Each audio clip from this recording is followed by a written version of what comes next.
అందరికీ నమస్కారం అండి. నేను మీ doctor Vishnu, consultant physiotherapist, moment hub physiotherapy and rehab. ఈరోజు టాపిక్ వచ్చేసి total hip replacement, sutures removal తర్వాత ఎలాంటి హోమ్ ఎక్సర్సైజ్ చేసుకోవాలి అనేది ఈ వీడియోలో క్లియర్గా చూపించడం జరిగింది. సో మీలో ఎవరైనా టోటల్ హిప్ రీప్లేస్మెంట్ చేసుకొని రికవర్ అవ్వకుండా బాధపడుతున్నట్లయితే అలాంటి వారి కోసం ఈ వీడియో అయితే ఖచ్చితంగా హెల్ప్ అవుతుంది. ఈ వీడియో కనుక నచ్చినట్లయితే లైక్ చేయండి, షేర్ చేయండి, సబ్స్క్రైబ్ చేయడం మర్చిపో. ఈ ఎక్సర్సైజ్ అండి గ్లోట్స్ బ్రిడ్జ్ అంటారు. మన యొక్క 2 లెగ్స్ని 90 degrees ఫోల్డ్ చేసుకొని నెమ్మదిగా బ్యాక్ని అప్ చేస్తూ డౌన్ చేయాల్సి అయితే ఉంటుంది.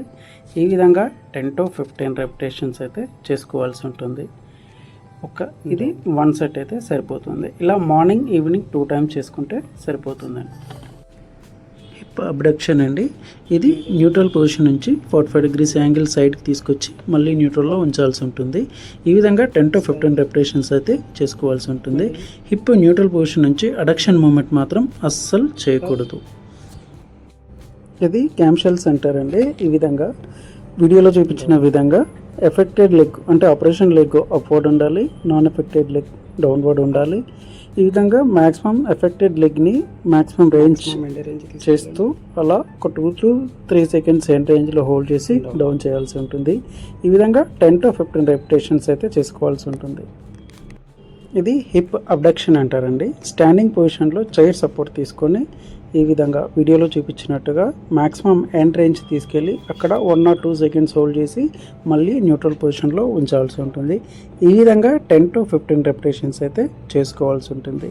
ఈ విధంగా చేయడం వల్ల హిప్ మొబిలిటీతో పాటు హిప్ అబ్డక్టర్ మజిల్స్ స్ట్రెంథనింగ్ కూడా అవ్వడం జరుగుతుంది. ఈ విధంగా మార్నింగ్ అండ్ ఈవినింగ్ 2 times అయితే హోమ్ ఎక్సర్సైజ్ చేసుకోవచ్చు అండి. అదేవిధంగా 2 legs చేసుకున్నట్లయితే ఇంకా బెటర్ రిజల్ట్స్ అయితే ఉంటుంది మనకు. ఇది హిప్ ఎక్స్టెన్షన్ అంటారండి. ఇది స్టాండింగ్ పొజిషన్లో లెగ్ని బ్యాక్వర్డ్ తీసుకొచ్చి మళ్ళీ న్యూట్రల్ పొజిషన్లో ఉంచాల్సి ఉంటుంది. ఈ విధంగా 10 to 15 రెపిటేషన్స్ అయితే చేసుకోవాల్సి ఉంటుంది. ఇది సింగిల్ లెగ్ స్టాండింగ్ అండి. ఈ విధంగా చేయడం వల్ల మనకు బ్యాలెన్స్ అండ్ వెయిట్ బేరింగ్ కూడా అలవాటు అవుతుంది. ఇక్కడ జనరల్ వాకింగ్ అయితే చేస్తున్నారండి. ఈ విధంగా 3 to 5 minutes రెగ్యులర్గా చేసుకున్నట్లయితే సరిపోతుంది. ఇదండి సైడ్ లైన్ వాకింగ్ అంటారు. ఇది సైడ్ లైన్ వాకింగ్ ఒక లైన్ మీదకి రావాలి, కరెక్ట్గా ఎగ్జాక్ట్గా ఆ లైన్ మీద సైడ్ టు సైడ్ వాక్ చేయాల్సి ఉంటుంది. ఈ విధంగా చేయడం వల్ల మనకు వెయిట్ బేరింగ్తో పాటు బ్యాలెన్సింగ్ కూడా ఇంప్రూవ్ అవ్వడం జరుగుతుందన్నమాట. సో మీరు కూడా ఒకసారి ట్రై చేయండి.